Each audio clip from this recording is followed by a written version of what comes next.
patnubay at gabay ng magulang ang kailangan. Maaaring may masiselang tema, lengguwahe, karahasan, sexual, horror o droga na hindi angkop sa mga So guys, ikakagulat nga nito ni RJ na nga biglang in-announce nga nito ni Giselle magiging head of finance department. Eto nga si Eric.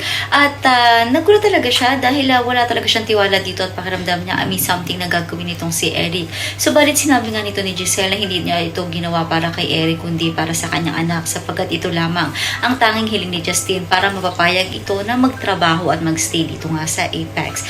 Ngunit ngayon natuwan-tuwa si Justin na nakapasok na siya sa loob ng Apex at sabay na mga tanyag ay hindi daw niya ito gagawin para sa kanyang lolo kundi para sa ibang bagay. So isang malaking kalokohan nga yata talaga ang gagawin ng mag-ama nga Justin at eto nga si Eric. Samantala ramdam pa rin ni Annalyn ang sama ng loob ni Doc Carlos sa kanyang pagbabalik dito sa Apex. Subalit mapipigilan pa nga ba ito ni Doc Carlos na lumipat sa ospital ng kanyang ama? Yan ang dapat nating abangan dito nga lang sa Abot Kamay na Pangarap.